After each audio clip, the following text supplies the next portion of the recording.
Subcommittee on Workforce Protections will come to order. I note that a quorum is present. Without objection, the chair is authorized to call recess at any time.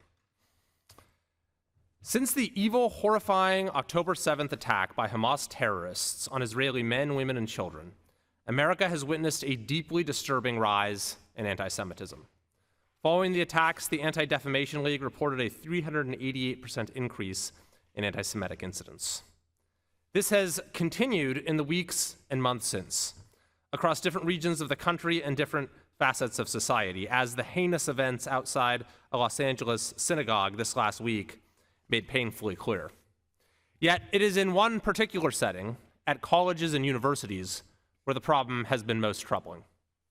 We have seen institutions of higher learning gripped by one of the world's most ancient and retrograde prejudices. We have seen scenes that shock the conscience.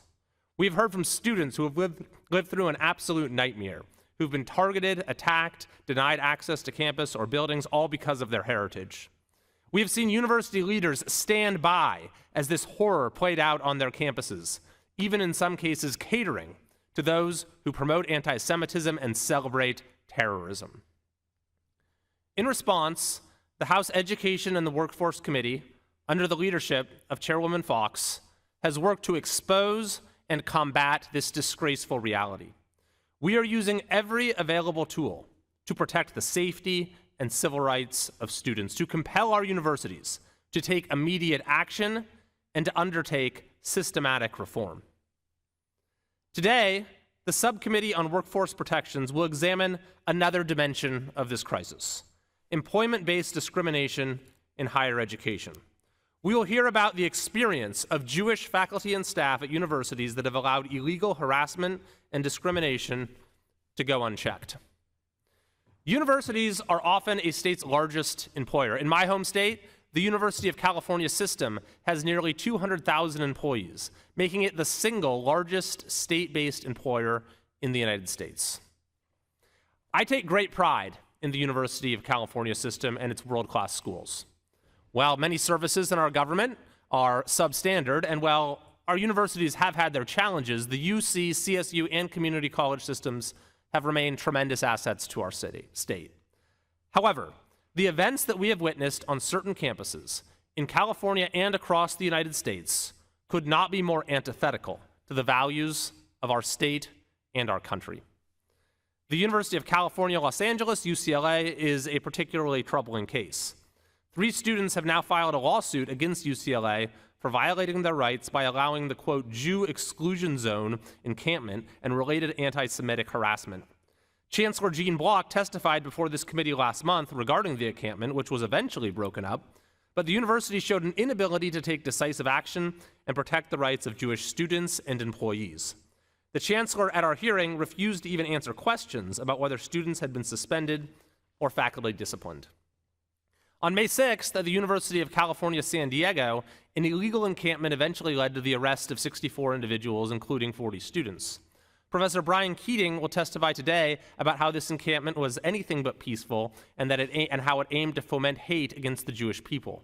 He will share testimonials from other university employees, one who said she doesn't know, quote, how much longer I can do this. I can't work at UCSD. I can barely live here. And I have learned brutally and painfully where my life ranks for the people I'm surrounded by every day. At Mount San Antonio College in Walnut, California, geography professor Daphne Golden endured vile harassment from a fellow professor and students, including being called a, quote, violent Zionist and being called a former soldier in the Israeli Defense Forces, even though this wasn't even true. She will testify today to her experience as a professor under such hostile conditions. I applaud Professor Golden for coming forward with her story, and I look forward to the testimony of all of our esteemed witnesses. Universities' inadequate responses to this harassment only underscore the urgent need for stronger protections and accountability, and your insight today on how we can achieve this goal will be invaluable. Specifically, Title VII of the Civil Rights Act protects employees from anti-Semitic discrimination. Therefore, an important purpose of today's hearing is to examine the extent to which universities are failing to fulfill their legal obligations to faculty and staff and what corrective measures may be needed to uphold the law. College may be out for the summer for the most part, but the rise of anti-Semitism remains a grave risk to students, faculty, and American higher education. It is simply put an alarming state of affairs. It cannot be tolerated. One way we can assure the rights of Jewish Americans are protected is by upholding Title VII and remaining resolute in our commitment to fighting anti-Semitism and all forms of discrimination. With that, I yield to the ranking member for an opening statement. Thank you, Mr. Chairman, and I want to first of all express my gratitude to the witnesses for testifying before the subcommittee today. Welcome. Today we're here to address crucial issues affecting our educational institutions and workplaces. It is my hope that we can come together to confront these challenges with a commitment to inclusive and effective solutions. It's imperative to recognize that everyone deserves to work in a place free from discrimination. The Department of Education's Office for Civil Rights and the Equal Employment Opportunity Commission, EEOC, have processes in place to respond to employment discrimination complaints. However, more work needs to be done to improve interagency coordination. The recent Government Accountability Office, GAO, the findings underscore the need for enhanced coordination and resource allocation to better serve those facing discrimination. Effective oversight of agencies responding to discrimination claims requires understanding the law that prohibit discrimination. Title VI of the Civil Rights Act of 1964 prohibits discrimination by recipients of federal funds, and Title VII prohibits discrimination in the workplace. Our discussions must be informed by an understanding of both the law and the facts so that we can take meaningful steps to ensure agencies such as EEOC and EDOCR can provide appropriate redress to individuals facing discrimination.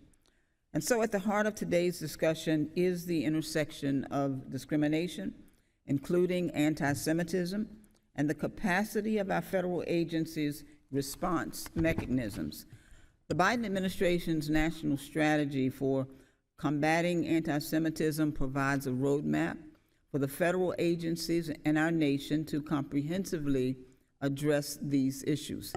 Additionally, the recently updated guidance on workplace harassment issued by the EEOC provides clear guidance for employers regarding their responsibility to maintain safe, supportive work environments, including for their workers who are part of the LGBTQ+ community. Unfortunately, the majority's focus on anti-Semitism while simultaneously attempting to hamstring federal civil rights enforcement is both counterintuitive and counterproductive. Furthermore, this approach risks undermining the progress that we have already made. Instead, it is my wish that today's hearing will provide us with an opportunity for bipartisan collaboration on policy solutions that safeguard the civil rights and dignity of all individuals. By fully funding our enforcement agencies, addressing faculty diversity, enhancing agency responsiveness, and ensuring equitable treatment for all, we can truly foster inclusive environments that promote student success and workplace fairness.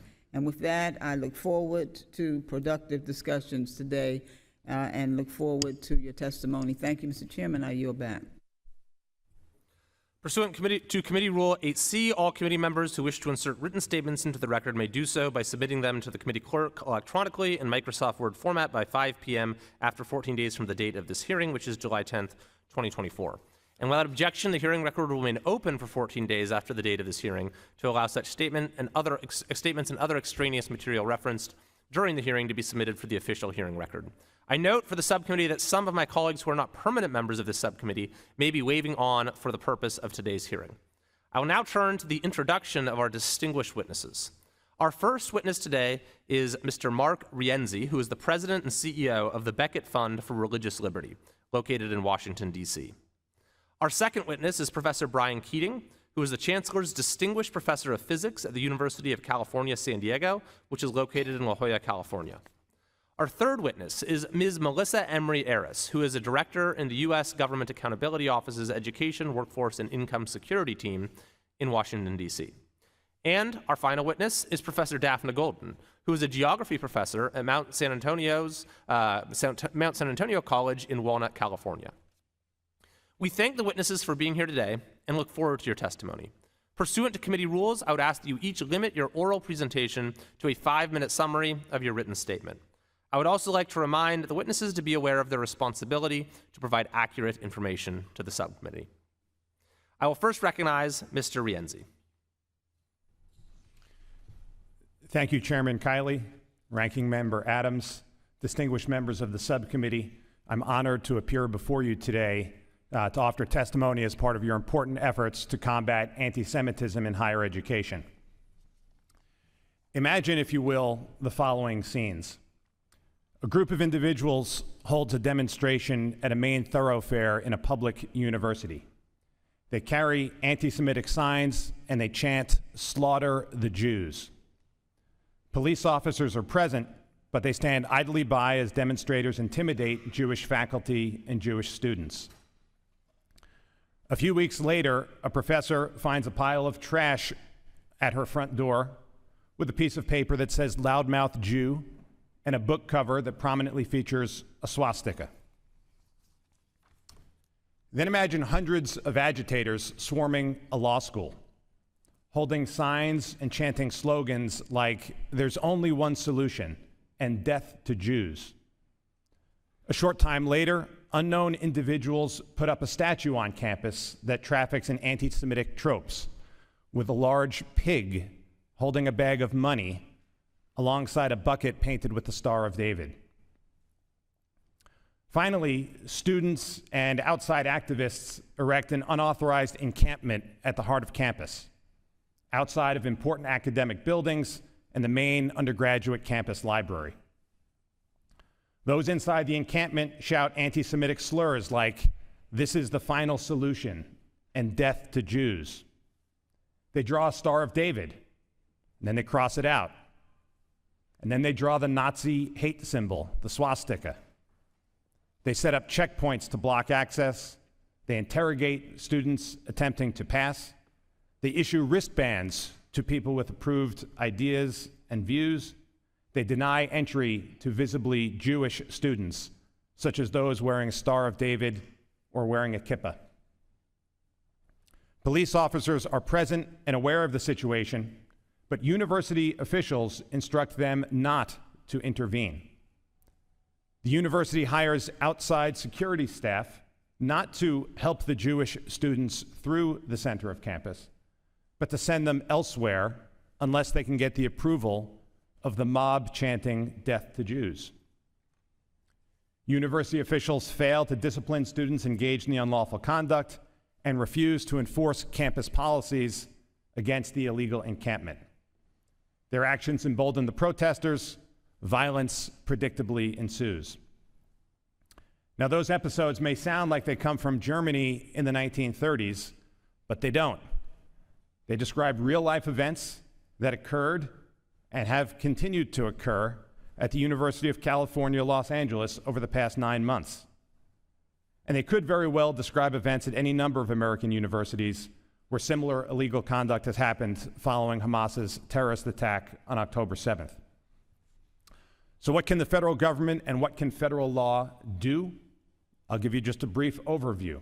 The federal government can enforce Title VI, as can private litigants. Title VI prohibits keeping people out of participation in federal programs, which encompass virtually all universities, on the basis of race or ethnic heritage. And the Supreme Court has already found that discrimination against Jews qualifies as racial and ethnic discrimination. As Chairman Kiley said, the federal government and private litigants can enforce Title VII, which makes it illegal to discriminate on the basis of religion or race or national origin, and also makes it illegal to discriminate in the terms and conditions of employment for those employees, including creating what surely is going on at many of these universities, which is a very, very hostile work environment. There are other laws too, such as the Ku Klux Klan Act, which was enacted 150 years ago to stop masked Klans members from depriving people of their civil rights. That law also makes it illegal for people who have the ability to stop the conspiracy, like these universities, from failing to do so. And lastly, where these universities are public institutions, they are, of course, also obliged to abide by the Constitution, and that means providing the equal protection of the laws. In many situations, this is a clear failure to provide Jewish students and faculty with equal protection, and protecting the right to freely exercise religion, which unfortunately is the basis on which many people have been excluded. I thank the committee for its time and welcome the questions. Thank you very much. I now recognize Professor Keating. Chairman Kiley and esteemed members of the committee. My name is Brian Keating, and I stand before you today as a Jew and an astrophysicist. My childhood dream was to study the universe and all of its wonders. This dream led me to the University of California, where our motto is taken from the Hebrew Bible, "Let there be light." I was dedicated to the pursuit of the luminous thrill of scholarship. And I always wondered who would pay me to do this job. In fact, I do it for free, but please don't tell Gavin Newsom or the regents. My concern is not for me. I'm fully tenured and working on well-funded research with a brilliant team of scientists around the world. No, today I speak for scholars, like a young, untenured professor from Israel, her homeland demonized since October 7th and even long before. I speak for an undergraduate teaching assistant who studies and whose employment requires him to navigate the complex thoroughfare of campus that sometimes includes encampments, which are no-go zones for him. All educators are familiar with Maslow's hierarchy of needs. It provides a framework for creating an educational environment conducive to learning. At the base of the pyramid is safety, physical safety and emotional safety. And safety means more than just meeting your needs, your basic needs. It also has to involve an environment free of discrimination, harassment, and intimidation. As an educator, I know you cannot learn in a place of hatred. You cannot teach from a place of hatred. However, for decades, UC has not been a safe space for Jewish and Israeli students, staff, and employees. Faculty members call them, their colleagues, effing colonizers.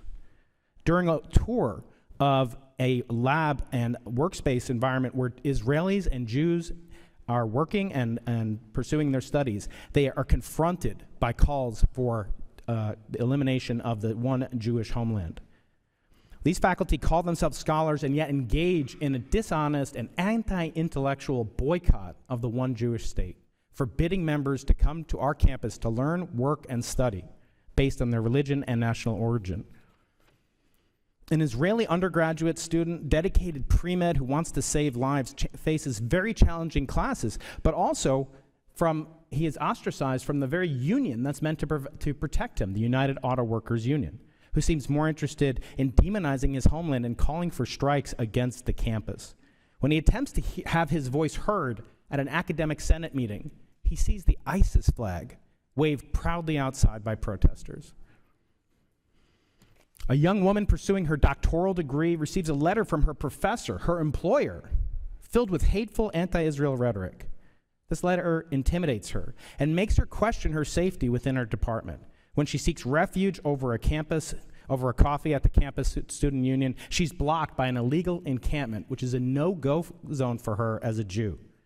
Following one of the five daily prayer services in the camp, she's confronted by chants for the elimination of Israel as a sovereign Jewish state. She hears calls for intifada, reminding her of the awful times decades ago which she thought were over. These flyers also include calls for death to America. A professor tries to bypass the encampment. He hears the familiar chants, long condoned on our campus. There is only one solution, intifada revolution, which is a veiled reference to the Holocaust. Protesters at the encampment scream at him, "May Allah humiliate and crush all the Zionists, enter them in fire." A graduate student employee sees students passing out pamphlets with the Star of David compared to the Nazi swastika, and she decides the life of the mind may not be for her, and we would be all the more poorer for it. In an environment where academic freedom should flourish, professors try to hire scholars from Middle Eastern studies and find them banned because of their national origin. Let me quickly relate a story of the reprehensible anti-black racist Compton cookout which took place on our campus in 2010. There were immediate steps in remediation, many of them sponsored by the Black Student Union. However, in May 2023, over a year ago, a swastika made of human feces was found in a dorm and learning facility on our campus. No such activity to combat anti-Semitism has taken place in our campus. When swords were found and flammable materials were found at an illegal encampment, nothing of the sort is tolerable. Our encampment only lasted 5 days, thanks to the quick action of our Chancellor Pradeep Khosla. Other campuses weren't so lucky, and there was tremendous violence at our sister campus, as you heard, at University of California, LA. I have very many recommendations in my written testimony, but I think the most important one is to develop a comprehensive conversation between Students for Justice in Palestine, which unfortunately explicitly forbids conversation with Zionists. I hope that we can return our campus, with your leadership help, back to being a beacon of light. Let there be light. Thank you very much. I now recognize Ms. Emery Aris. Chairman Kiley, Ranking Member Adams, Chairwoman Fox, Ranking Member Scott, and members of the subcommittee. Thank you for the opportunity to be here today to discuss GAO's work on employment discrimination at colleges and universities. Our findings focus on the government's process for handling employment discrimination complaints, including those related to religious discrimination. My statement today will address the roles of Education's Office for Civil Rights and the Equal Employment Opportunity Commission, and how they process complaints of employment discrimination. I will also highlight 2 recommendations from our March report that would help ensure timely and complete processing of all higher education employment discrimination complaints. Several federal statutes protect faculty and other employees of colleges and universities from employment discrimination. I would like to specifically highlight, as others have already, that Title VII of the Civil Rights Act of '64 prohibits employment discrimination based on race, color, sex, national origin, or religion. Both EEOC and Education receive individual complaints of employment discrimination in higher education. EEOC promotes equal opportunity in the workplace and is the primary federal agency responsible for enforcing employment discrimination statutes. Once EEOC receives complaints, the complaints are assigned to its investigative staff. EEOC also files litigation in select cases against employers. OCR's mission is to promote educational excellence through vigorous enforcement of civil rights. OCR assigns complaints it receives to its investigative staff. If OCR investigative staff determine that Education does not have jurisdiction over an employment case, they will often refer it to EEOC. In our work, we found that OCR and EEOC handled about 20,000 employment discrimination complaints in higher education from 2011 to 2021. However, we identified concerns with both the tracking and the timing of referrals from OCR to EEOC. OCR refers the majority of employment discrimination complaints it receives to EEOC. EEOC processed close to 19,000 higher education employment discrimination complaints from 2011 to 2021. And I'd like to point out that during this time period, there were over 1,000 charges related to religious discrimination involving faculty and staff at colleges and universities. Although OCR refers the majority of the employment discrimination complaints it receives to EEOC, given EEOC's jurisdiction, OCR's referrals were usually past the 30-day referral deadline set out in its own agency policy. We found that in 22, OCR referred 72 of 99 such complaints after the 30-day deadline. The percentage of late OCR referrals increased from 40% being late in 2011 to 73% being late in 22. In 22, we found that OCR took an average of 71 days to refer complaints to EEOC. OCR and EEOC officials have acknowledged that late referrals could delay complaint investigations and negatively affect individuals. We recommended that Education track the number of days it takes to refer complaints to EEOC and use that information to develop a plan to reduce delays. Education agreed. Turning to EEOC, we found that EEOC could not confirm that it had received 100% of OCR's referrals. We recommended that EEOC develop and finalize a protocol to ensure it receives and processes all complaint referrals from education. EEOC noted it is taking related action.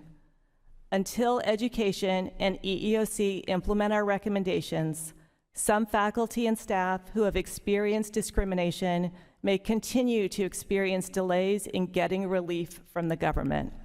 Thank you. This completes my statement. Thank you. I now recognize Professor Golden.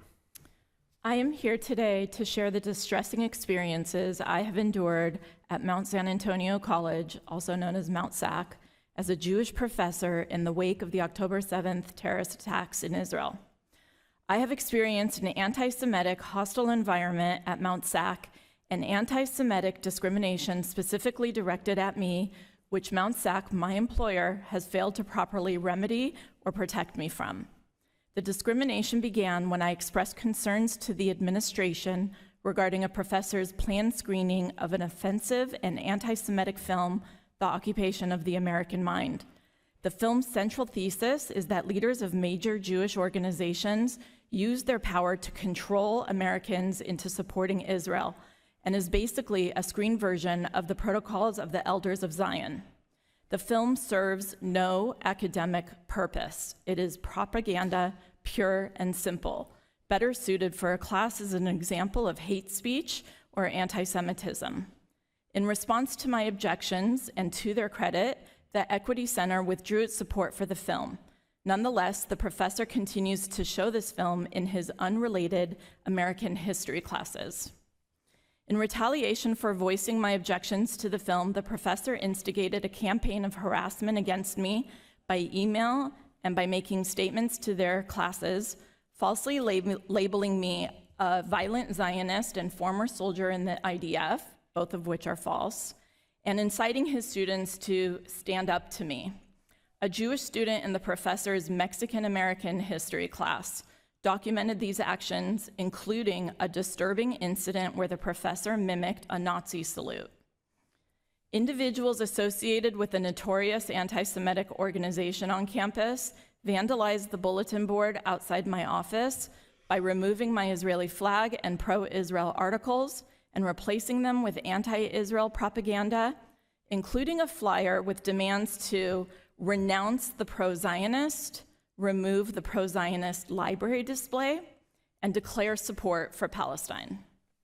As a geography professor, I had installed a perfectly normal, non-ideological academic display at the school library about Israel's changing borders. The library reported that due to student complaints and division in the community, they removed the display. My profile on ratemyprofessor.com was bombarded with fake negative reviews. Students making public comments to the Board of Trustees demanded that I be fired and declared a boycott of my classes. My spring semester on-campus class was then canceled due to low enrollment, limiting me to online teaching. My lack of on-campus presence has deteriorated crucial collaborative relationships. My attempts to engage with key faculty and administration have been ignored, leaving the pervasive anti-Semitism on campus unaddressed. Like so many of my Jewish colleagues at colleges across the country, the general anti-Semitic hostile environment turned to focus on me directly because I am a Jew, because I won't hide or reject my connection as a Jew to the Jewish state and the Jewish people. I reported these incidents to the deans and to the Human Resources Office. HR found the complaint to be unsubstantiated, in part because the student who documented the professor's actions did not want to submit a statement out of fear of retaliation and harassment, and therefore the HR office took no disciplinary actions. The professor continues leading protests with students, demanding reinstatement of the screening of the anti-Semitic film, and the professor continues to show the film in their classes. This hostile environment has significantly impacted my professional duties and relationships. as a result of the toxic atmosphere and severe impact on my mental health and my professional standing, and the refusal of my employer to protect me in my workplace, I have decided to transition out of academia as soon as possible. I urge this body to take immediate and decisive actions to address this rampant anti-Semitism and restore a safe, respectful, and inclusive environment for faculty and staff on college campuses, no less than what is expected in any workplace. Thank you. Thank you very much. Under Committee Rule 9, we will now question witnesses under the 5-minute rule. They have just called votes, so we're going to do one round of questions, and then we'll have a brief recess for votes. I now recognize the chairwoman of the Full Education and the Workforce Committee, Dr. Virginia Fox. Thank you, Chairman Kiley, and thanks to our witnesses for being here today. Mr. Rienzi, UCLA has been a hotbed of pervasive anti-Semitism. When UCLA Chancellor Gene Block testified before this committee on May 23, I asked him how many students have been expelled or suspended for anti-Semitic conduct and how many staff have been disciplined. He responded that there are more than 100 active investigations, but he did not say that any student has been expelled or suspended or that any staff has been disciplined. Could you discuss the lawsuit Beckett has filed on behalf of Jewish UCLA students against the university and whether UCLA failed to take appropriate action to protect these students' rights? Certainly, Chairwoman Fox. The lawsuit we filed was on behalf of 3 students at the University of California, Los Angeles, 2 law students and 1 undergraduate student. Each of them endured vile anti-Semitism while at UCLA, and each was excluded from passing through central parts of campus due to the encampment that was there. These are students who are tuition-paying students. They have every right to be on the campus as much as anybody of any other religion or any other national origin, but they weren't able to do it because UCLA allowed the encampment to be set up. I should point out that the encampment was a violation of UCLA's own policies that they allowed. UCLA is a public institution and does allow First Amendment speech and protest, but it doesn't allow the taking over of parts of campus. It doesn't allow blocking other people from going about their business. But UCLA knew that was going on. It ordered its police not to intervene. It hired extra security to send the Jewish kids around. And so our students have been deprived of their ability to access the campus. And I should say, I wish it stopped a month ago, but it hasn't. As recently as June 10th, UCLA acknowledged that they had another encampment that stopped students from accessing campus and getting to exams. Professor Keating, your written testimony notes that every May at UCSD for many years, Students for Justice in Palestine have led a week of anti-Israel activities called Justice in Palestine Week, which is informally known as Israel Apartheid Week. How many years has this annual event taken place, and what kinds of activities does it entail? Thank you, Dr. Fox. The annual event, which informally by students at least is called Israel Hate Week, takes place during Israel Independence Day and the Holocaust Remembrance Day. It's time to do that. And typically what's found there are huge billboards taking over the entire common area leading up to the student library. Sometimes that includes checkpoints where there will be mock Israeli defense uniforms being worn by some of the Students for Justice in Palestine and other folks. People wearing full head coverings, masks, etc., chanting slogans, depicting the state of Israel completely eliminated from the map of the Middle East, replaced by a Palestinian flag. There are oftentimes events co-held on campus at the exact same time, bringing in outside speakers. That are then timed to act as sort of a bulwark against students or faculty members that wish to counter the examples that are presented extremely biased narrative of the events of the Middle East. And it becomes a very intimidating, intolerable location at the center of our campus student union for most students to walk by for an entire week on campus. Thank you very much. Professor Golden, you have talked about your experiences at Mount San Antonio College, and you've told us that your planning to leave academia when you can. Could you discuss whether you would prefer to remain at your college and continue teaching if you were not subject to anti-Semitic environment? Of course, I would prefer for the administration to address the anti-Semitism. I love my job, but this toxic environment feels like a deliberate attempt to force me out, pushing me to consider moving to Israel, where I can live and work as a Jew without persecution. Teaching geography has been my life's work, but this situation harms not only me, but my students. My classes are being politicized and boycotted, making it impossible for me to teach effectively.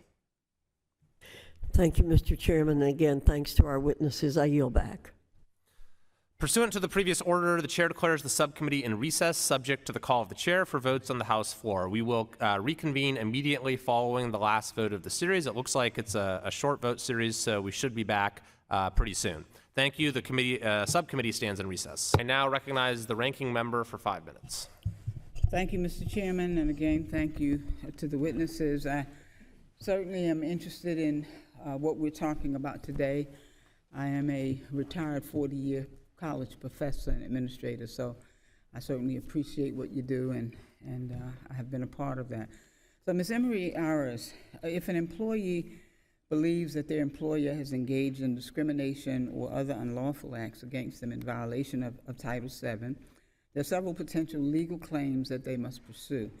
What are the most common types of alleged discriminatory practices that GAO found when it analyzed employment discrimination complaints against colleges and universities under Act 7 of the Civil Rights Act?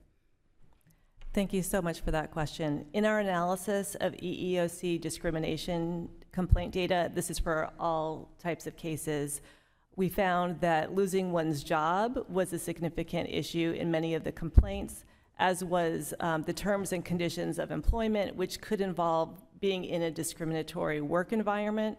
We also found issues of harassment, discipline, and wages were common complaints as part of the EEOC complaint data.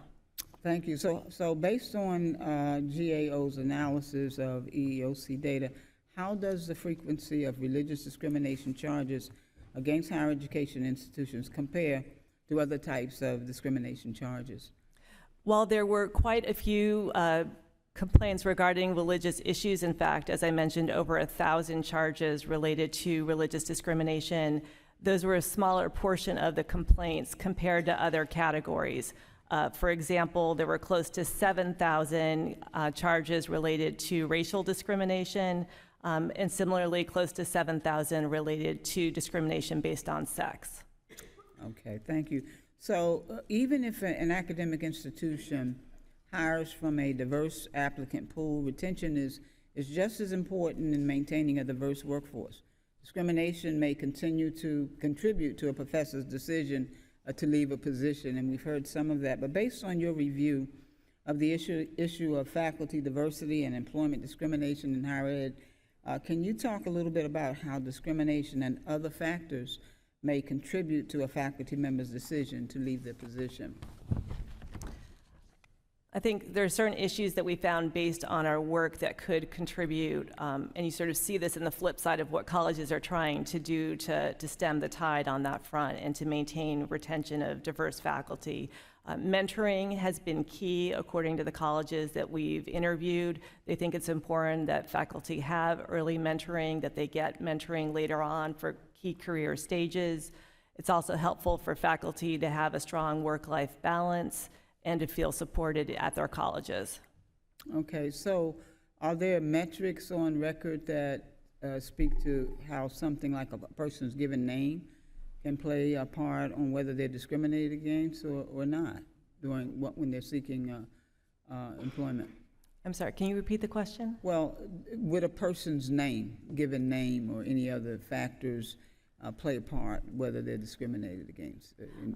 In terms of our work, we found that it's important to have a diverse hiring pool as part of a search committee to help address any potential bias in a selection process, which could relate to bias based on someone's name and ethnicity.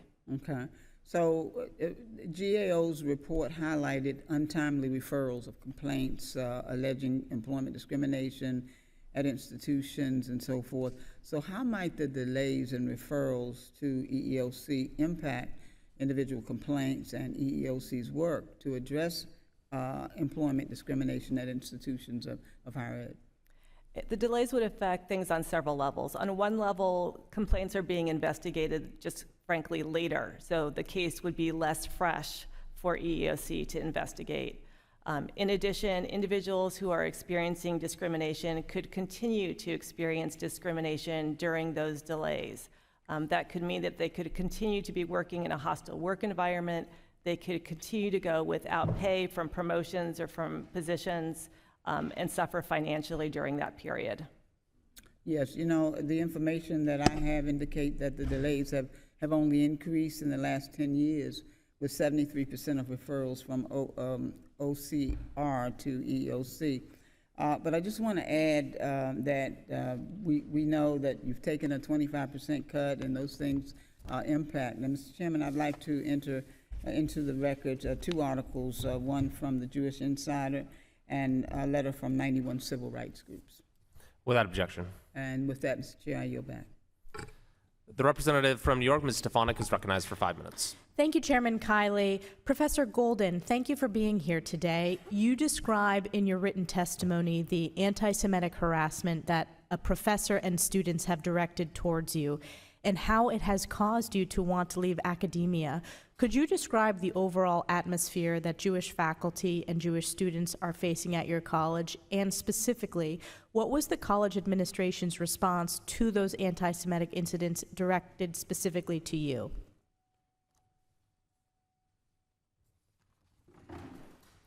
Thank you. The administration has chosen the path of least resistance, doing the bare minimum to appear to take anti-Semitism seriously. They've refused to adopt the widely accepted IRA definition of anti-Semitism, which could help them better identify and address these incidents. While I commend them for not capitulating to divestment demands, their overall response has been mostly lip service. Professor Keating, I understand that UCSD had its own anti-Semitic encampment on campus for 5 days before it was dispersed by the police. It is reported that 64 individuals were arrested, 40 of whom were students. Could you describe this encampment and the anti-Semitic statements made by protesters there? Yes, thank you, Congresswoman. The encampment sprung up over a course of over a period of 5 days. It tripled in size in just a few days. The protesters were allowed to have their freedom of speech, their First Amendment rights recognized. In fact, there have been 2,500 attendees to pro-Palestinian / anti-Israel protests on our campus alone, which have been majority peaceful, but this one was different. This one resulted in continued refusal to allow inspections by campus fire marshals. There were weapons found there, including a 3-foot-long ninja sword that I displayed during my testimony. There were flammable materials found there. They would not let in inspectors. They would also not let in Jews or anybody identifying as a Jew wearing, for example, a Star of David or a high symbol, anything of that nature. And it was incredibly intimidating. There were chants there of globalizing the Intifada.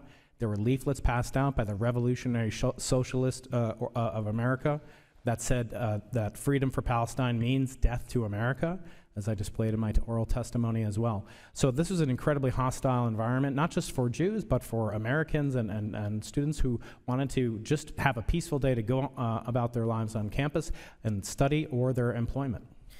I also want to ask you about policy changes that would address the rise of anti-Semitism on campuses across the country. Would banning the wearing of masks so that individuals at encampments can be identified help in this regard? And what other policy changes would help protect Jewish faculty and students? I think so. I think banning masks is one step to doing so. I think it's appropriate to wear religious garb, of course, but to completely cover your face, there's absolutely no need to do that unless you're involved in some activity that you're either ashamed of or do not want to participate in. And so wearing masks and wearing full headgear and covering up your entire human personhood is demeaning, and it creates a barrier. Also, I should note that in the Students for Justice in Palestine Constitution, they adopt a strict policy of not negotiating with anyone who supports the state of Israel as a sovereign nation. They refuse to negotiate or dialogue with quote-unquote Zionists. This organization currently is operating under a cease and desist order on campus. It didn't prevent them from organizing a complicity walking tour where they targeted individual professors by name due to their national origin or the fact that they were Jewish, and doing research on studying, say, the biblical flood story. And it had nothing to do with politics, just because they happened to be Jewish and or conducting research in Israel. And the most reprehensible thing to me as a faculty member, it's fine for students to exercise their rights. We all should do that. It's part of our constitutionally granted rights. But for faculty to take a paycheck from a university that they claim is committing acts of genocide, is complicit in genocide, and to continue working there and encourage students to get arrested and call students themselves complicit in the genocide themselves. And when students expressed their fear to the academic senate chair, John Hildebrand, he ignored them, the Jewish students, and other people on an open call compared Jewish students fearing for their safety. He compared them to students during the segregation period who supported the KKK. This is unacceptable in a place of learning, in my opinion. Thank you for your bravery being here today. Thank you for standing up what is morally right, standing up for Jewish students, Jewish faculty, Jews around the world. And with that, I yield back. The representative from California, Mr. Takano, is recognized for 5 minutes. Thank you, Mr. Chairman, and thank you to the witnesses for being here today. Anti-Semitism on college campuses is a serious issue, and I denounce and deplore anti-Semitism. Racism is also an issue, and I deplore it, as well as Islamophobia, sex discrimination, homophobia, and all forms of bigotry that create barriers to faculty being able to work and students being able to learn. And I fully support providing all resources necessary to the institutions in our government tasked with enforcing anti-discrimination law, namely the Equal Employment Opportunity Commission, or EEOC, and the Department of Education Office for Civil Rights, otherwise known as OCR. These entities seek to ensure a crucial balance between academic freedom and safety and security for all who work, study, and live on college campuses. My first question to Ms. Emery Aris, can you describe how EEOC handles a complaint once it is filed?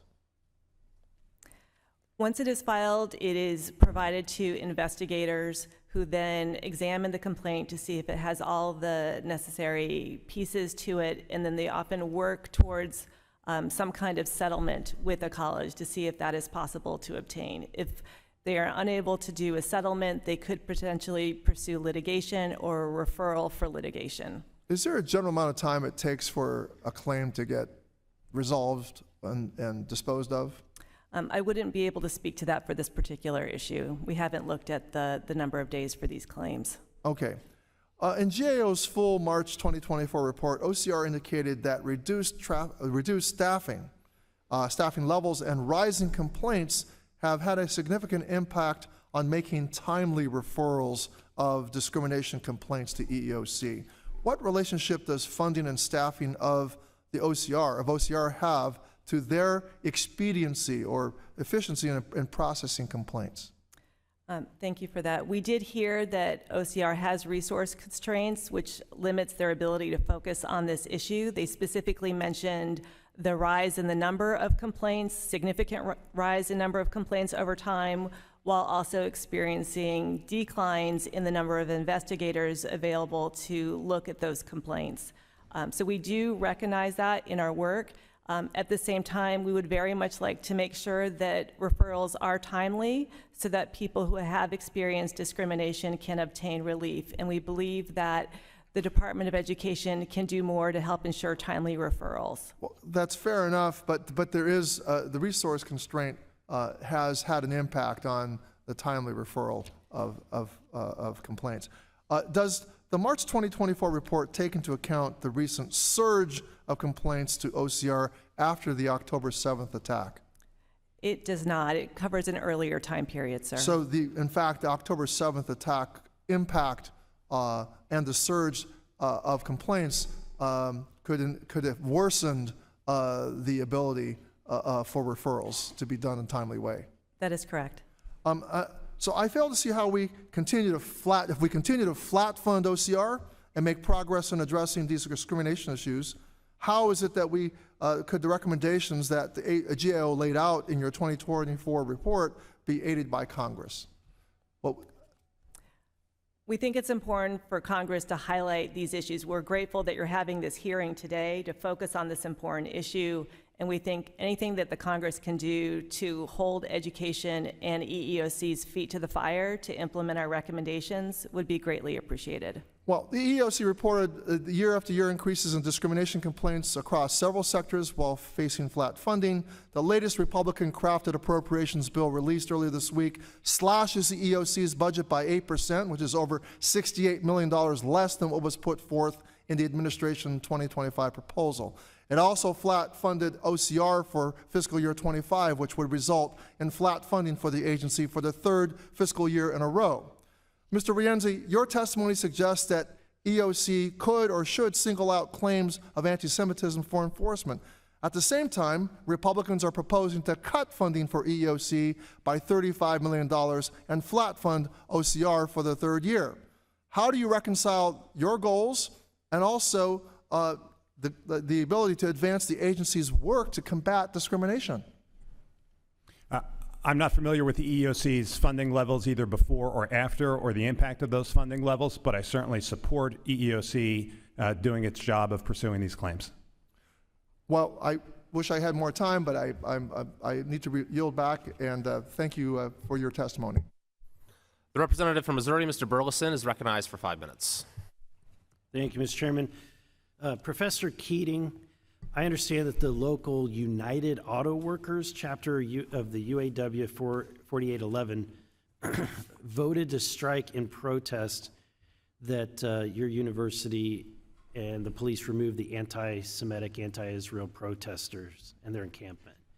The UAW alleged that workers' rights were violated in their handling of the anti-Israel protests, and the individuals were, even though these individuals were violating policies, the union is demanding amnesty for the employees and students to basically fight for their right to be anti-Semitic, I guess. Professor Keating, are you aware of the UAW's strike on the campus? Yes, sir, I am aware of it. In fact, our teaching assistants in my classes, and I've taught thousands of students over the years, they are effectively forced to be members of the United Auto Workers Union as part of their contract and their collective bargaining agreement. So even though even though it's a university, they're forced. Is it a public university, or are they? Yes, it's a public university. So is this a government system, and yet people are being compelled to be a member?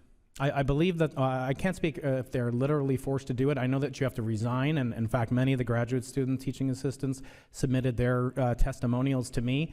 In fact, had to meet with their unit representative in order to resign from the union actively based on their partisan advocacy for in support of the anti-Israel demonstrators receiving full rights. Again, why they want to receive full rights to a diploma from a university that they claim is genocidal, complicit, et cetera, and hold constant boycotts against is beyond me. However, I should point out that none of the students that I teach, which I remind you are physics students, astronomy students, et cetera, including devout Muslims who work with me and for me, and I've always had a proud tradition of educating people from around the world. They refused to strike, and in fact, they told me, we stand with Israel. And for them to have to proactively tell me that, because otherwise I might have had to take over all their responsibilities. And there's a faculty organization which is not officially sanctioned by the university. They call themselves the San Diego Faculty Association, that again was encouraging protest, encouraging walkouts, encouraging the graduate students who are employees. And in fact, one employee of the union, a teaching assistant, broadcast to his undergraduate students that they have a right, a moral obligation to protest the university's complicit nature with the activities of Israel in Gaza and beyond. So he was using an intimidation tactic on the students whose grades he's partially responsible for to advocate for political speech. That's appalling. So what were the policies of the university that they were violating on campus? Because if pro-Israeli students were protesting and violating these policies, one might expect there to be equal treatment. What were the policies that were being violated? So these were encouragement to cease work. They were operating. The graduate students did go on strike 2 years ago to advocate for higher wages, and as you know, living in La Jolla is not an inexpensive endeavor. So I support their right to advocate for. Right. So this was an unauthorized strike in the sense that they weren't authorized by their own union rules to go on strike for political purposes. They can go on strike for whatever reason. So did they violated a labor practice? That was the consent. I have to defer to legal experts, but I believe that was the decision. In fact, California state courts ruled that strike was no longer supported, was in violation of the union's contract. So they did go back to work eventually. Do you think most members of the UAW understand that there's a segment of their labor union that is actively making sure that people have a right to be anti-Semitic? I think they claim to represent 58,000 members of the University of California. As Congressman Kiley said, it's an enormous employer in the state of California. That's not an insignificant fraction of the employment of the state of California, and yet I don't believe they represent more than a few percent. Well, and what I find striking is that they're supposed to represent all workers' rights, and yet did you see any activity that they were expressing that indicated that they cared about the Jewish students and workers? No, in fact, one graduate student teaching employee, she stated that she met with the union organizing unit unit chair, and they said that we sometimes advocate for political reasons. Thank you. My time has expired. The representative from North Carolina, Ms. Manning, is recognized for 5 minutes. Thank you. I have found the failure of our universities to protect Jewish students and faculty members from discrimination and harassment since October 7th to be enormously concerning, disappointing, and problematic for the future of our democracy. And your testimony has given us concrete examples of this failure and the impact on real people. Other examples of the examples that you have stated of the kinds of harassment you have experienced is simply unacceptable, and we cannot allow the continued normalization of anti-Semitism on campuses and in the workplace. And sadly, we've learned that anti-Semitism in the workplace has become more open and pervasive. A recent study published in the academic journal Socius found that more than half of Jewish respondents experienced discrimination at work, and another survey found that 25% of hiring managers are less likely to advance Jewish candidates. So this issue goes beyond the college campus, and it is critical that employees understand how to file complaints, and that the EEOC have the resources they need to resolve these complaints in a timely and effective manner. Professor Golden, I want to start by thanking you for sharing your heartbreaking story. Your account was incredibly painful to hear, and I'm sure it must have been much more painful to live through. You filed a discrimination complaint initially with Mount San Antonio College, is that correct? Yes, it is. And when you started working there, were you ever told that you could file a discrimination complaint with the EEOC? I don't remember exactly. I may have been informed that there were outside processes, but I don't think that the specific organization was discussed. Were you aware of the differences between filing with the OCR, the Office of Civil Rights, and filing with the EEOC? Definitely not. That was not clarified. And Professor Keating, thank you for sharing your story as well. Also so disturbing. And I want to ask you the same question. Were you ever told about the option or your ability to file an EEOC complaint on the basis of religious discrimination? No, ma'am, I was not. And were you aware of the differences between filing with the Office of Civil Rights and filing with the EEOC? I was not. I have since familiarized myself with that policy. I think this reflects an issue similar to the one that we've seen with students who faced anti-Semitic discrimination, many of whom did not know that they could file an OCR complaint. And clearly, we have an awareness problem. And I know that the OCR has attempted to put into place an awareness campaign.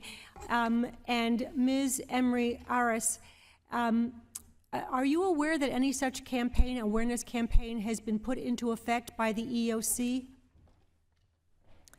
We know that EEOC has done educational efforts to help employers, including institutions, learn about their services.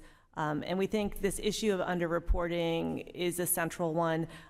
Although we did not focus specifically on that in this employment discrimination work, in past work we've looked at hate crimes on college campuses, and in that work we found that underreporting was a significant issue. And according to the Department of Justice, with hate crimes, they expected that about half of hate crimes were not being reported. Thank you. And in your written testimony, you noted that there are cases where faculty file with OCR, and those cases then have to be turned over to the EEOC. Is that correct? Yes. And many of those cases were not referred within the 30 days required by federal law. Is that also correct? Required by policy, correct. By policy, thank you. And was this in part due to lack of resources at both OCR and the EEOC? We did hear from OCR that they were concerned about resources and that that was a factor on their end. And we know that there has been a dramatic increase in the number of cases filed at OCR. Is that correct? That is correct. They have also experienced a significant decline in investigative staff during the same time period. Would you say that increasing federal funding to OCR and EEOC and expanding their staffing capacities and their staff training could help with the potential correction to this problem? Although I wouldn't be able to comment on budgetary issues, I do think that it's important that both OCR and EEOC implement our recommendations, and we think that they have the technology to do so. It seems clear that there are several key problems here. Faculty don't always know what to do when they face discrimination. They don't know whether to file with OCR or the EEOC. If they file at OCR and it doesn't have the capacity to send their cases to the EEOC on a timely basis, those cases may fall through the cracks. So clearly, I'd like to close by saying we need to fund the OCR and the EEOC, as my colleagues and I have been demanding for months. And I will close by again calling for the majority to increase rather than cut these agencies' budgets if they really want to do better by Jewish students and faculty. And I yield back. The representative from Wisconsin, Mr. Grothman, is recognized for 5 minutes. Thank you. First of all, I'll start with Mr. Keating. I'm a little bit surprised here to say that apparently the local UAW union decided to weigh in when California San Diego students were asked to disperse. Could you elaborate on that? It's a little surprised that the union would try to put all their prestige on the line here. Yeah, it wasn't only the University of California, San Diego, Congressman. It was all the university campuses within our university system. So multiple campuses. They organized rolling strikes. They called them Day of Action or complicity tours, where they would organize shutdowns of campus or attempt to shut down campus. But the students, again, are the lifeblood of the university, and every educator has to recognize that. So they're not only our students, but they're employees of the University of California as well. We pay their salaries through research grants, some of them federal grants that come from the National Science Foundation, Department of Energy, et cetera. And their representative union that they have been under representation by is known as the United Auto Workers Union. Well, sometimes the unions wind up getting involved with things that are none of their business, if that leadership is kind of involved in that. There was apparently an exhibit in the college's library, kind of a non-controversial thing, showing the lines on a map, Israel West Bank apparently over a period of time, and that was removed. Do you have any comments as to what UCLA was thinking of there? I believe that was Professor Golden's testimony. Oh, I'm sorry. Yeah, I should have talked to you. What was going on with the university there? I had obtained verbal approval from a librarian to develop an educational exhibit on Israel's changing borders created for Geography Awareness Week. It was removed because what they called procedural oversight. However, the library later claimed that it was taken down because of student complaints and alleged division it caused. Well, complaint. Isn't that too bad? So somebody didn't like an impartial analysis of the situation, and all of a sudden your First Amendment is out the door. The display included a book promoting coexistence and reconciliation and included both Palestinian and Israeli flags. The implication that simply showcasing Israel's history and geography is divisive suggests that the college may inadvertently be endorsing the idea that Israel's very existence is offensive. As an academic institution, they should be upholding the principles of academic freedom and allow for the presentation of factual educational content, even if it faces objections. The removal of my display not only undermines these principles, but sends a chilling message that certain topics are off limits, stifling open dialogue. Well, we're getting more into the attack on the First Amendment, which I think is becoming, sadly, a little more par for the course for too many universities. Now, I'd have to say that if this intolerance was going to spring up in any area of society, I guess it doesn't surprise me it would spring up at America's universities. And I'm looking here of a study that was done by a variety of professors. I know one was from George Mason a few years back, but nevertheless, they collected ideological data of various different professors in different disciplines at 7 campuses. And, you know, when they're in some states, people have to identify as Republican, Democrat. English literature departments, for every person who identified Republican, 35 identified as Democrat. Performing arts, for every person who identified Republican, 31 identified as Democrat. History, for every person who identified as Republican, 16 voted Democrat or identified as Democrat. And sociology, we can't say a ratio because nobody identified as Republican, everybody identified as Democrat. I think when you have such a ideological monolith, it's just a recipe for horrible ideas to bubble to the top. Could any of you comment on what effect it has in general on a campus where it appears like they must almost be actively discouraging people who are outside the left wing to be employed at a campus? Well, DEI policies are rigidly enforced for other groups, but the atmosphere for Jewish faculty and students, especially since October 7th, has been one of hostility and silencing. On my campus, some of the most unifying moments I've had between my liberal, Democrat, and conservative Republican friends, as in the sciences, as you probably noted, there are more Republicans, but the notion has we've never been closer. That said, there are a great many professors that identify themselves as liberal and Jewish, and they actually compared my chancellor to the biblical genocidal maniac known as Pharaoh, when he decided to disperse the campus violence that took place in early May of 2024. Okay, but you don't see a correlation between the apparent really dislike of Republicans that preceded this anti-Semitism and the intolerance you're seeing now? I mean, there's not an ideological litmus test that's applied. I think people feel more comfortable speaking out. I have colleagues in literature. I've co-taught classes in literature, as you noted. Very, very much unified politically on the Democratic side. You know, people of intellectual stature can get along. That's one of the hallmarks of academia. Should be tolerance. Unfortunately, it's not so common these days. Well, thank you. The gentlewoman from Illinois, Ms. Miller, is recognized for 5 minutes. Thank you, Chairman Kiley, and thank you to our witnesses for being here today. Professor Golden, your written testimony indicates that a campaign of anti-Semitic harassment against you resulted in the cancellation of your spring in-person class. How has anti-Semitic harassment and a hostile work environment affected your career?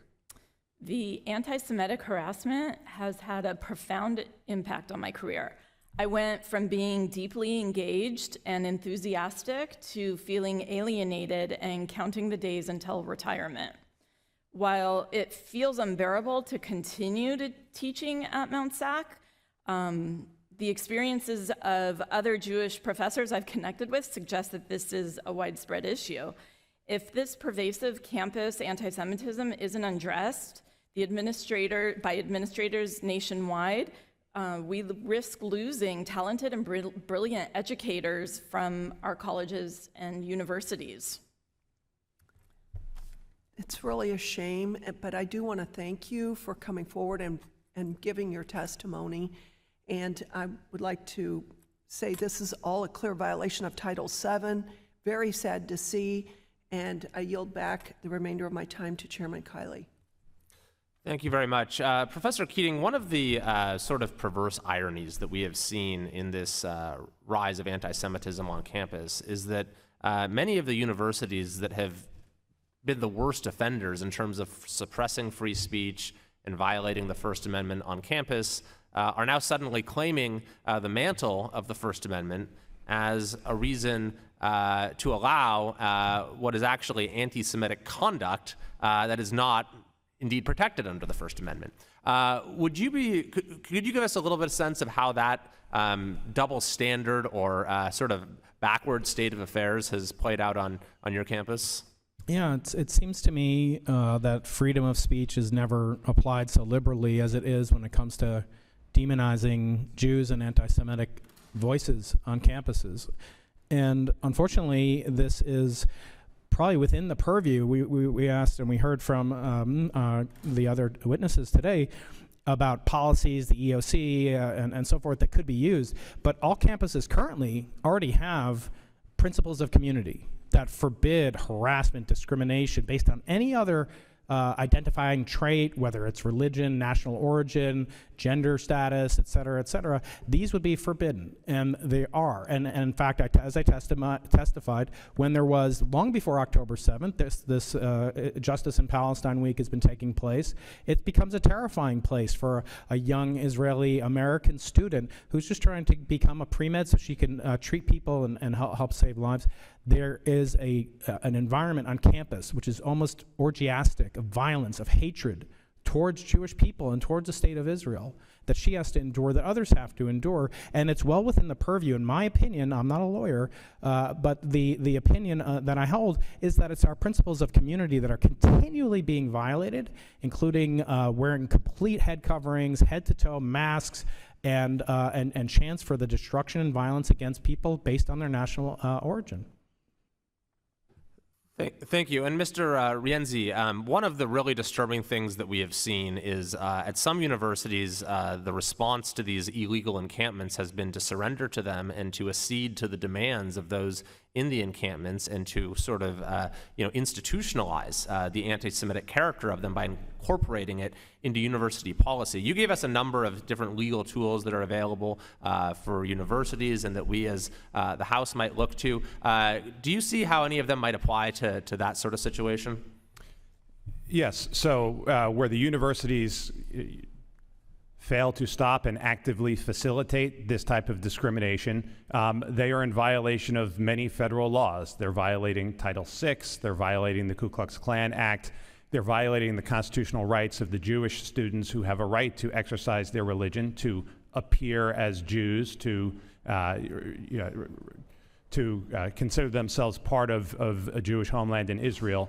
And the universities are failing to enforce their laws and are failing to protect the rights of those students. And I'll just say, at UCLA, for example, they have policies that make it, they are in favor of free speech. They're in favor of free speech, but they say speech must not interfere with the orderly operation of campus, must be conducted in a manner that reasonably protects others, must not block entrances to or otherwise interfere with the free flow of traffic, cannot knowingly and willingly interfere with others. So The schools know that this is not First Amendment protected behavior that's going on here, yet the schools are facilitating it by aiding with the barricades and sending the Jewish students away. And that's just a clear constitutional and federal civil rights violation. Thank you very much. The representative from Michigan, Mr. Wahlberg, is recognized for 5 minutes. Thank you, Mr. Chairman. Thanks for letting me wave on to this important subcommittee hearing. And thank you to the panelists for being here. Following the October 7th attack on Israel, we've seen a disgusting rise in anti-Semitic harassment of Jewish students and staff at our so-called elite universities, which should be places where free speech, freedom of religion, and truth prevail.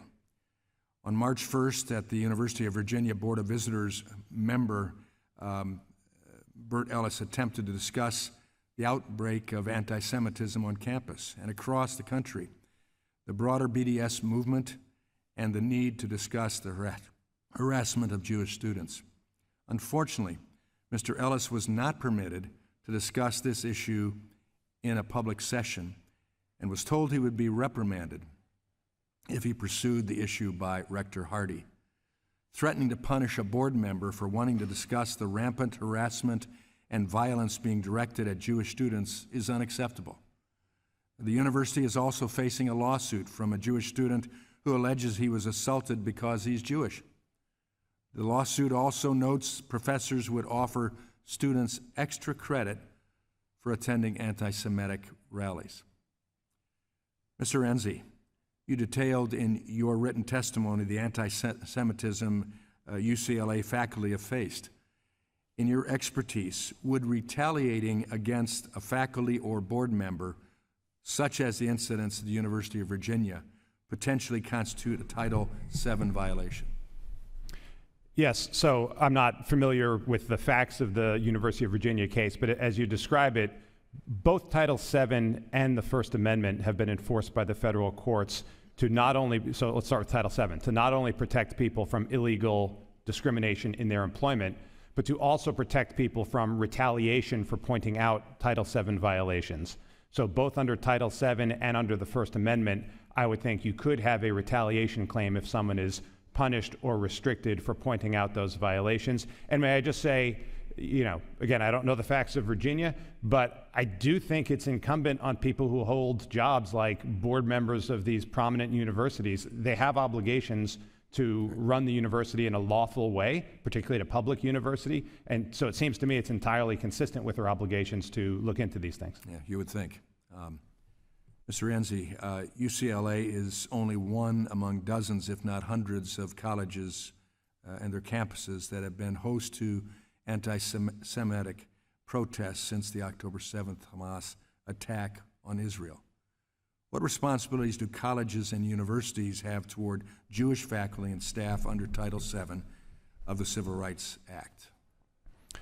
So all employers with more than 15 employees, so the colleges and universities, but many, many other employers in the country too, have obligations under Title VII not to discriminate against their employees and not to allow their employees to have to suffer through a hostile work environment for their religion, religious exercise, national origin, and so forth. And so I think it's true of the stories we've heard today.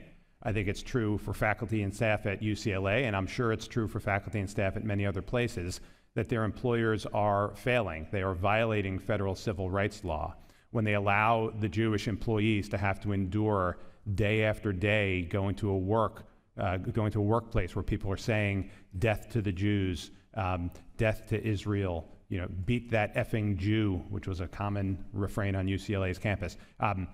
Employers should not allow that to continue. They have an affirmative obligation to not have their employees thrust into a hostile work environment. Seems very clear. Thank you. Professor Golden, your written testimony describes anti-Semitic harassment directed toward you and your college administration's lack of response to this harassment. In your opinion, is your college even-handed when it comes to how it treats different groups and different kinds of speech and behavior? The administration's response to harassment has been far from even-handed. They've silenced and isolated me, the victim, while seemingly appeasing those who created and foster a hostile environment. It appears they prioritize avoiding campus unrest over protecting Jewish students and faculty. For example, after the tragic events of October 7th, it took significant urging before the president of Mount SAC issued a weak statement that failed to even mention Jews. This lack of direct acknowledgement undermines the severity of the issue and the specific impact that it has on the Jewish community. By silencing pro-Israel voices and removing educational exhibits about Israel, the administration inadvertently emboldens those who promote hate and incite violence. This creates a chilling effect on campus, making Jewish students and faculty feel unsafe and unwelcome. Thank you. Equal justice for all has been missed there. I yield back. The representative of the ranking member of the full committee, Representative Scott, is recognized for 5 minutes. Thank you. Ms. Emery-Harris, we mentioned the backlog several times. And you mentioned the mix of cases. Can you remind us what the top 3 categories of cases in the backlog of OCR cases is? Happy to share with you our data. We looked at EEOC charges alleged against higher education institutions from 2011 to 2021. And so these were cases that EEOC received. And we found that the top 3 categories included charges related to race. That was the top category. The second was related to sex. And the third was related to disability. Okay, and you had religion and national origin as 4th and 5th? Correct. 5th and 6th? Correct. So we had, after disability, we have national origin, and then religion, and the color following that. And within national origin and religion, are there things other than anti-Semitism that could have been involved in those? Yes, sir. Like what? There could be other faiths considered in addition to Jewish religious discrimination complaints. There could be complaints against individuals of Muslim faith, Christian faith, and the like, for example. Now, you mentioned it takes a long time to refer these cases to the EEOC. Why does it take so long? Quite frankly, education isn't tracking it. They're not keeping an eye on how long it's taking them, and if they don't know how long it's taking, they can't manage it. They do have the ability to do that. Are you suggesting that if they did a quick review, they could do this much more quickly? We know that a little over 25% of the cases are being referred on time, and we think that if they did a review to figure out what was helping those cases go on time, they could use those lessons learned to help the others. Now, is the insufficiency of the OCR budget a factor? That was something that we did hear from education. And that's what they said? Do you think it's a factor? We do think it's a factor. They did raise the concern around the increased number of complaints and the decrease in investigative staff. Thank you. Mr. Renzi, in the 1960s, there was a pretty solid policy that if an institution or an organization received federal money, that they could not discriminate based on race, color, creed, or national origin. Is that still the case? Yes, I believe you're referring to Title VI of the Civil Rights Act, and that remains the case. So if a religious organization received federal money, they could not discriminate based on religion? No, I think they can discriminate based on religion. After they've taken federal money? I don't believe there's anything in Title VI that restricts religious universities from discriminating based on religion. I may be misunderstanding your question. Okay, well, in the 1960s, it didn't care who you were. If you took federal money, you couldn't discriminate. And now you're saying that if you're a religious organization taking federal money, you can, in fact, discriminate. Is that right? Again, you're asking me about Title VI? I'm talking about if you're a South Carolina foster care agency taking federal money and you restrict the placement just to Christian families? Yes, I think the court resolved that case and said that under federal law, it was permissible for that agency to operate as a religious nonprofit. And I believe they cited the Supreme Court's 9-0 Fulton decision in support of that. So now so they can have a policy that we will not place children with Jewish families. I don't know if the agency in question had that policy, but I do know that the court in South Carolina said that they are allowed to remain a religious institution. What about employment? I think Title VII of the Civil Rights Act of 1964, enacted by this Congress, says that religious institutions are allowed to consider religion in their hiring, and I think the First Amendment does that as well. So if the South Carolina agency is a religious institution taking federal money, they can have an articulated policy, we don't hire Jews. I think any religious institution under Title VII is allowed to engage in what you might call religious discrimination, whether it's a Jewish institution that wouldn't hire me or another. Is that something we need to fix? As a condition of federal money, you shouldn't be able to discriminate? No, I think under the Free Exercise Clause and under federal law, religious institutions are both permitted to participate in helping solve social problems without having to give up their free exercise rights. Well, yeah, but that's with federal money. Yes, the Supreme Court decided the Fulton case 9-0 with all of the justices. I'm not talking about whether it's legal or not. I'm saying whether we ought to fix it. No, I think it's legal and it should be left where it is because the court has correctly recognized that those institutions are permitted to do it.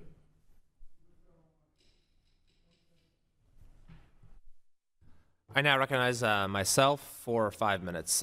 Professor Keating, I have a letter here from the president of the University of California system, Michael Drake. I had written him about my concerns about some of the things going on in campuses within the system, and he wrote me a letter back, which I appreciate. But this is the chief executive of the entire UC system, which includes your campus and 10 others. It's an organization that includes 200,000 some employees as well as all the students. And one of the things he says in the letter is that the University of California has consistently opposed calls for boycott against and divestment from Israel. While the university affirms the right of our community members to express diverse viewpoints, a boycott of this sort impinges on the academic freedom of our students and faculty and the unfettered exchange of ideas on our campuses, which is good. I'm glad he said that. It's the right policy, of course. It's actually, the law in California. But how has the BDS movement, how active has it been on your campus, and what role has the faculty played, or some faculty members, in supporting it?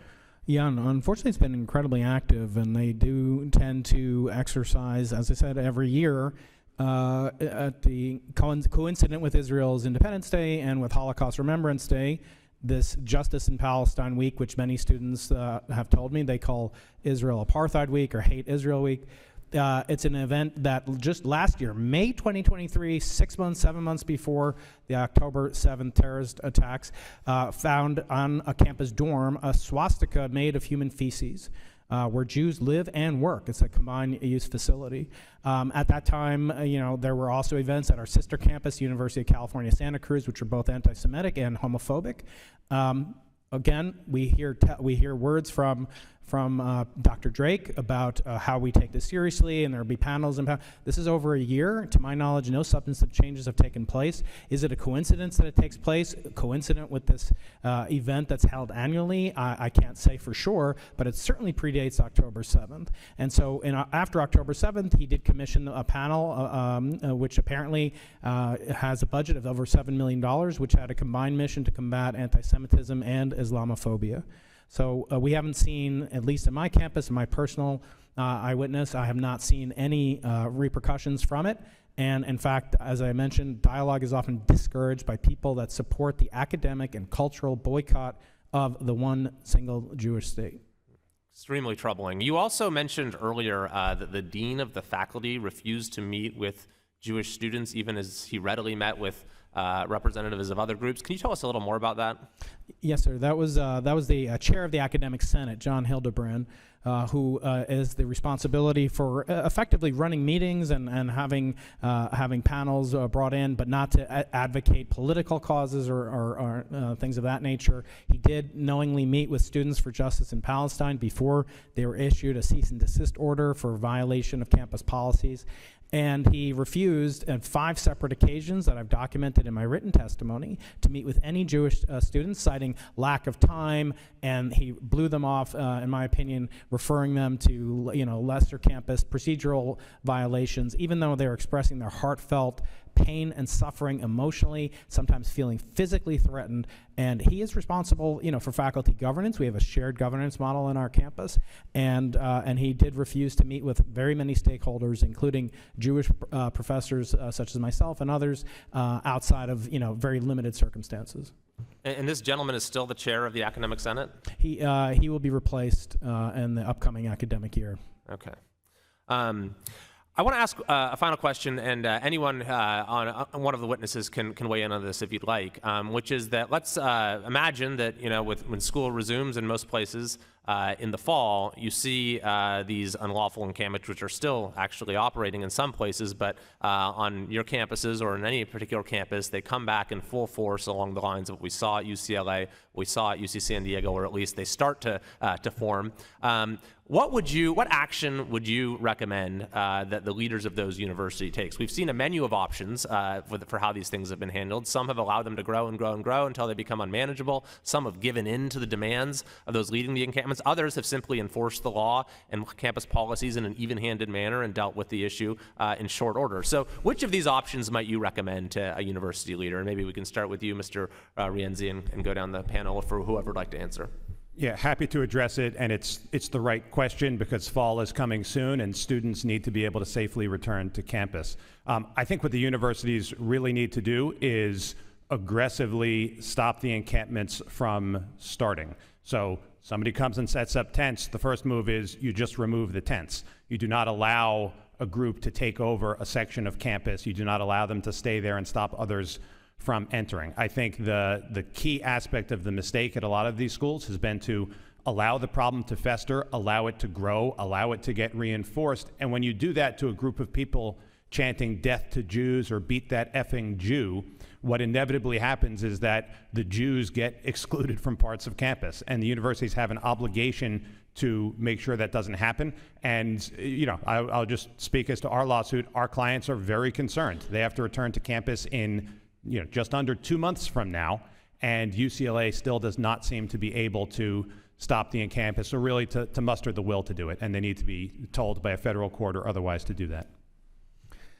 Yeah, I asked the committee to consider, the following thought experiment, as we physicists are likely to do, which is, to imagine that on our campus we have access to reproductive rights for young women on campus. Imagine if there was an organization diametrically opposed to that, believe in strict right to life, and they set up an encampment, a no-go zone, where young women felt intimidated to exercise their privileges and rights on this campus. I think their ID cards would be taken away and shut down later that afternoon. I don't think there's ever, kind of the tolerance of these things. They allow themselves to fester, as Mr. Enzi said. And I think enforcing existing laws, we were asked about, do we need more funding for committees, and do you guys need to do, you men and women need to do more funding-wise? That may be true, but every university has principles of community. They are entitled to enforce those principles of community, and they have an obligation to do so equally, liberally, and equitably for their students to feel safe and their employees to operate effectively in the workforce. Would you like to add to that? We're a little over time, but if you could briefly. The administration should acknowledge and apply the IRA definition of anti-Semitism, and disseminating this definition would enhance awareness and understanding of what constitutes anti-Semitism, because I think a lot of students don't even recognize it when they see it. Additionally, the Human Resources Office should increase its efforts to advertise the reporting mechanisms for Title VI violations across campus, because again, I think a lot of students aren't even aware of when these violations are taking place. The DEI programming and initiatives should have orienting materials and written guidelines that explicitly include anti-Semitism based on the IRA definition. And finally, the administration must take a firm stance against the display of symbols of hate, such as swastikas and Hamas flags. Thank you very much. I'll now recognize the ranking member for a closing statement. Thank you, Chairman Kiley, and thank you again to our witnesses today for your testimony. Everyone deserves a workplace free from discrimination, even on college campuses and university campuses. The challenges raised today regarding addressing anti-Semitism and other forms of discrimination demand our urgent attention and immediate action. We must ensure that everyone's civil rights are protected and that all individuals, regardless of background, feel respected and valued in their educational and professional environments. Today's conversation reinforced my commitment to advancing inclusive policies that protect the rights and dignity of all individuals, especially students. It's also clear to me that a critical part of our response must be to fully resource our civil rights enforcement agencies, because they cannot do their jobs without this support. We cannot expect to make progress in addressing discrimination in our schools and workplaces by shortchanging the very agencies responsible for enforcing our civil rights laws. By strengthening the capacity of our enforcement agencies, enhancing diversity initiatives, fostering equitable treatment, I believe that we can create environments where every person can thrive. So I'm encouraged by today's deliberations, and I look forward to continuing this important work. Again, I want to thank my colleagues and thank our witnesses for your contributions today. And Mr. Chairman, I thank you and I yield back. Thank you very much. I want to thank all of the witnesses for being here to testify and for your courage. I know that you are speaking for a great many of your colleagues as well as your students in relaying the experience that you've had and what you've been through these last several months and even before that. I also want to thank my colleagues and members of the committee on both sides of the aisle for participating today. I think it's clear there is a strong bipartisan commitment to assuring that the safety and civil rights of students and faculty alike are protected on our campuses. I particularly appreciate the comment from Congresswoman Manning that we cannot continue to allow the normalization of anti-Semitism at universities and in the workplace. And this committee will continue to do everything we can, use every tool available to assure that that does not happen. I want to close first by citing another excerpt from the letter that I received from the president of the UC system, Michael Drake. He said, "We readily accept our obligation to protect the rights and safety of our students, faculty, staff, and visitors to our campuses. We must exercise these rights and ensure safety within the broad confines of the law, as well as the policies we have established. Destructive actions that prevent members of the community from accessing public facilities or leaving campus in a safe and timely fashion are not protected actions, but illegal disruptions to the operations of our campuses and the mission of the university." So this committee, the full committee, has had the opportunity at this point to hear from a number of university presidents, and we have seen some real accountability. We've seen university leaders resign or be replaced. We've seen new initiatives on campus. We've seen reforms. We've seen encampments taken down. So there has been some progress, and the words we just that I just read from the president is absolutely the right position. But we have also seen that sometimes there's a disconnect between the words that we hear from these campus leaders and what's actually going on campus. And so I appreciate our witnesses shedding some light on that. And I can assure everyone watching that this committee is watching very closely what is happening on our university campuses and whether the law is being upheld there. And so I thought I would just close by reading a few more testimonials. This is just from one particular university, the University of San Diego. These are fully contained within the appendix to Professor Keating's testimony. But here's just a few more voices from that campus, which again is just a few voices from one particular campus in California. This is from Jubilee Cabalon, who is a PhD student researcher, says, "I don't feel like I can be outwardly Jewish in my place of work and schooling, and I am scared of being targeted, and I'm scared of being confronted to choose or speak up. I ask myself, do I do what my ancestors did and hide my Judaism to survive, or do I show myself a Jew without trembling knees? I don't feel safe on campus. I am constantly on the brink of a breakdown with fear of people asking, are you a good Jew or a bad Jew?" This is from student employee Hayi Renanan Bachiri, who says, "My inbox is full of emails from my department composed by faculty, administration, and graduate students that are steeped in blood libel and anti-Semitic rhetoric. I can't turn a corner on campus without coming face to face with a flyer promoting the destruction of Israel by any means necessary, posters and graffiti and pamphlets that repeat from the river to the sea slogan calling for the deaths of my family and the annihilation of any Jews who dare live in our indigenous homeland." About 2 weeks ago, this testimonial continues, "I walked out of the building in which I teach and was greeted by a sign reading one solution, Intifada Revolution. I was talking with a student at the time, but completely froze and couldn't continue answering his question. I was too busy dealing with PTSD, something that's become a regular occurrence whenever I'm on campus, which is anywhere from 3 to 6 days a week." It goes on. "I'm afraid to leave my apartment for fear of the outpouring of anti-Semitism that's flooded the campus," and also notes, "My department has become completely inhospitable with every meeting, event, and performance preceded by statements supporting the people calling for the murder of Jews." We have several more. I'll just close with Professor Jeff Bracewell, who says during a recent hiring process for an endowed chair in the archaeology of ancient Israel, professors labeled candidates as, quote, "too Zionist or too religious," leading to hostile interviews and protests. A distinguished archaeologist faced harassment due to his religion and nationality, with protesters disrupting his presentation and spreading false claims about his work. This should never happen in the United States of America, least of all at our institutions of higher learning, which are so vital to the future of our country. Without objection, there being no further business, the subcommittee stands adjourned.